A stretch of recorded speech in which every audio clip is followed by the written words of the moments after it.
Hello everyone, this is Ruchi and welcome back to this channel.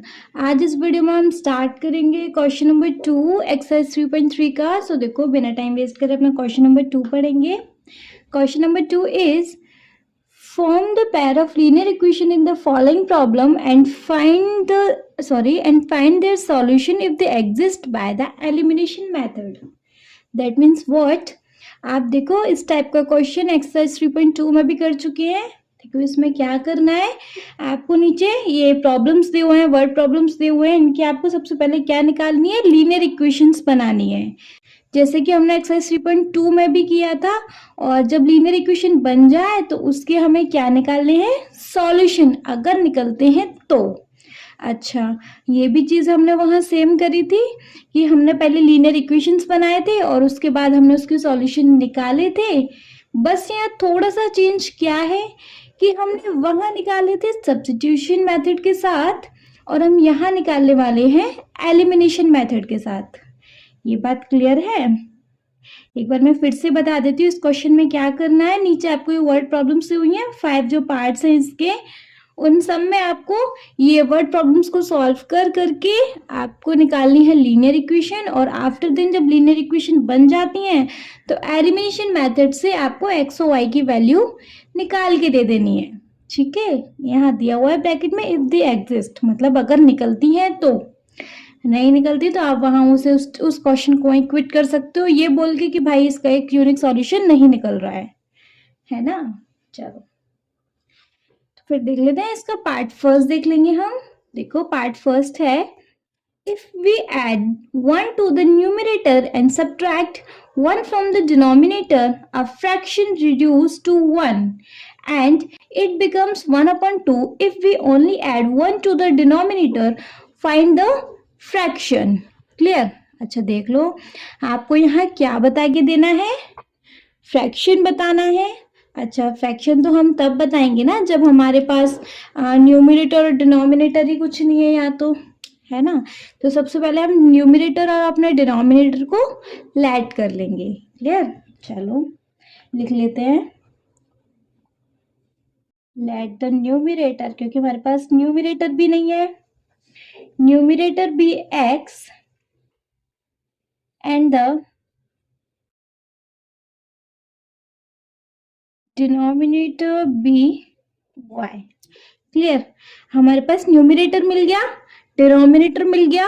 अच्छा, सो fraction क्या हो सकता है, न्यूमरेटर और डिनोमिनेटर है तो फ्रैक्शन क्या हो सकता है भाई हमारे इधर, x अपॉन वाई, और लास्ट में हमें x अपॉन वाई ही बताना है ना। अब अपने इक्वेशंस बनाएंगे। पहले इक्वेशन बनाने के लिए फर्स्ट लाइन देखो भाई, if we add 1 to the numerator, देखो हम न्यूमरेटर और डिनोमिनेटर पहले लिख लेते हैं, है ना। क्वेश्चन ने बोला अगर हम न्यूमरेटर में 1 ऐड करें and subtract 1 from the denominator, और डिनोमिनेटर में से 1 को माइनस कर देते हैं, then a fraction reduce to the 1, तो फ्रैक्शन हमारा क्या बन जाएगा, 1, है ना।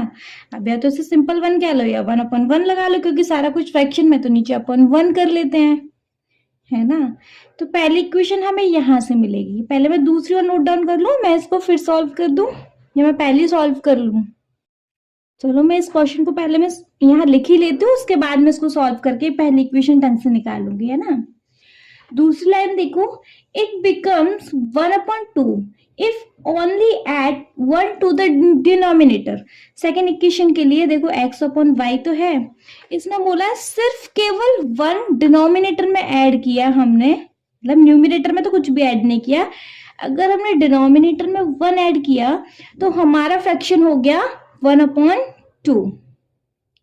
क्लियर? देखो पहले इक्वेशन इसको सॉल्व करके मिल जाएगी, दूसरी इक्वेशन इसको सॉल्व करके मिल जाएगी। चलो सॉल्व कर लेते हैं, दिख रहा है सिंपल सिंपल, क्रॉस करेंगे हम भाई। 1 का इससे करेंगे तो हो जाना है x + 1 इजिकल टू 1 का इससे करेंगे तो हो जाना है y - 1। वेरिएबल एक पास ले आते हैं, बाकी का देखेंगे। देखो x ये वेरिएबल प्लस का है तो यहाँ क्या हो गया माइनस का, इजिकल टू इस साइड हमारा माइनस का था, है ना। ये प्लस का है, सेकंड साइड जाके ये काय का हो जाना है, माइनस का, तो हो गया माइनस का। x minus Y is equal to minus minus plus, लेकिन साइन माइनस का आएगा कितना 2। देखो इसके अकॉर्डिंग हमारी क्या बन गई फर्स्ट इक्वेशन, ये है हमारी फर्स्ट इक्वेशन।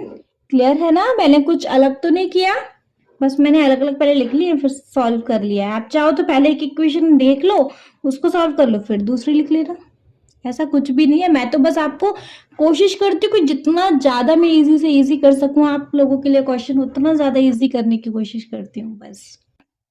देखो सेकेंड इक्वेशन के लिए हमने ये लिखा था, क्रॉस कर लेंगे, फ्रैक्शन में है तो 2 का अगर हमने x से किया तो क्या हो जाना है 2x इज इक्वल टू 1 का इससे करेंगे तो एज इट इज ही रहेगी y प्लस 1। अब वेरिएबल वेरिएबल एक पास ले आते हैं, 2x y प्लस का है सेकेंड साइड इधर ले जाके माइनस का y is equal to 1। Clear, देखो भाई ये है हमारी दूसरी इक्वेशन। दोनों इक्वेशंस मिल चुके हैं। अब हम क्या कर सकते हैं इससे, अपना एलिमिनेशन मेथड, जैसे हमने क्वेश्चन नंबर 1 में किया तब तो सिंपल वैसे कर सकते हैं, बट क्वेश्चन नंबर 1 में दोनों टाइप से किया था, यहाँ तो बस सिंपल एलिमिनेशन मेथड लगाओ और आंसर निकालो, है ना। चलो तो अपना एलिमिनेशन मेथड अब स्टार्ट करेंगे। दोनों इक्वेशन है तो हमारे पास, देखो भाई मैंने यहाँ पे अपनी दोनों इक्वेशंस लिख ली हैं। एलिमिनेशन मेथड के लिए सबसे पहले हमको क्या करना पड़ता है, कोई भी एक वेरिएबल उठाओ और उसको दोनों इक्वेशन में सेम सेम बनाओ, है ना। तो आप देखो अगर आप यहाँ दोनों में x को सेम करोगे तो आपको पहले वाली इक्वेशन में 2 से मल्टीप्लाई कर दो तो 2x हो जाएगा, ये तो ऑलरेडी है ना। या अगर आप y को सेम करोगे तो किसी से भी मल्टीप्लाई मत करो, दोनों एक तरीके से सेम सेम ही है ना। बस चलो मैं अब कुछ भी मल्टीप्लाई वगैरह नहीं कर रही हूँ क्योंकि हमारा एक वेरिएबल तो सेम ही है ना, तो जरूरत ही नहीं है, जरूरत होती तो करते। लेकिन अगर आपको x को करना है तो पहली वाली इक्वेशन को 2 से मल्टीप्लाई कर दो, 2x हो जाएंगे दोनों में। क्लियर, चलो अगर मैं y को कर रही हूँ दोनों इक्वेशन को चेंज तो कर नहीं रही हूँ, बस यहाँ साइन इंटरचेंज करूंगी। ये प्लस का 2x तो हो गया माइनस का, ये माइनस का था तो ये हो गया प्लस का, और ये प्लस का है तो ये हो जाना है माइनस का। क्लियर, देखो भाई प्लस का x और माइनस का 2x, पहला तो देख लो प्लस माइनस क्या होता है माइनस, तो साइन तो भाई माइनस का आना है क्योंकि 2 बड़ा है। 2 में से सिर्फ ये x है तो 2 में से 1 गया तो कितना बचा 1, तो 1x तो लिखेंगे नहीं, हम यहाँ सिंपल लिख रहे हैं x। क्लियर, प्लस का y और माइनस का y cancel out is equal to minus minus plus होना है, साइन माइनस का आना है क्योंकि दोनों में माइनस लग रहा है। देखो माइनस का बड़ा है, 2 और 1 कितना हो गया 3, तो मैं लिख सकते हैं माइनस का x is equal to minus का 3, तो माइनस माइनस तो दोनों साइड से cancel out, x is equal to कितना निकल के आया 3। क्लियर है, चलो नेक्स्ट देखेंगे हम। नेक्स्ट क्या, अब हमें x मिल गया तो अब हमें क्या निकालना पड़ेगा y। तो अब दोनों में से किसी भी एक इक्वेशन में आप x की वैल्यू पुट कर दो, y की निकल आएगी। देखो पहली में कर दो, पहली इजी सी लग रही है। Now we put x is equal to 3 in equation 1। तो अब मैं x की वैल्यू को इक्वेशन 1 में पुट करने वाली हूँ। इक्वेशन 1 है मेरे पास x minus Y is equal to minus का 2, तो x है हमारा 3 minus Y is equal to minus का 2। देखो इस वाले y को मैं इस साइड भेज दूंगी तो ये प्लस का हो जाएगा, और इस वाले माइनस के 2 को मैं इस साइड ले आऊंगी तो ये भी प्लस का हो जाएगा। तो 3 plus 2 is equal to y। Clear, 3 plus 2 हो गया हमारा 5 इज इक्वल टू हो गया y। क्लियर, x भी मिल गया y भी मिल गया। तो अब हम यहाँ फ्रैक्शन अपना बता सकते हैं, हमारा फ्रैक्शन क्या होगा, फ्रैक्शन होना था x अपॉन y, तो x है हमारा 3 और y है हमारे पास 5। फ्रैक्शन हो गया हमारा 3/5 जो कि इसी क्वेश्चन में आपसे पूछा था। ओके, अगर कोई डाउट है तो आप प्लीज मुझे कमेंट सेक्शन में कमेंट करके पूछ सकते हैं। अगर कोई डाउट नहीं है तो आप मुझे एज अ कॉम्प्लीमेंट कमेंट करेंगे ही करेंगे, मुझे पता तो चले यार मैं कैसे पढ़ा रही हूँ, आप लोगों को कितना समझ आता है मेरे पढ़ाने का। ओके, लेकिन हाँ अगर आप मेरे चैनल पर नए हैं या मेरा चैनल अभी तक सब्सक्राइब नहीं किया है तो प्लीज आप सबसे पहले मेरे चैनल को सब्सक्राइब कर दीजिए। आपको हर वीडियो का नोटिफिकेशन ऑन द टाइम मिल सकेगा, आप कोई भी क्वेश्चन मिस नहीं कर पाएंगे। Thank you so much.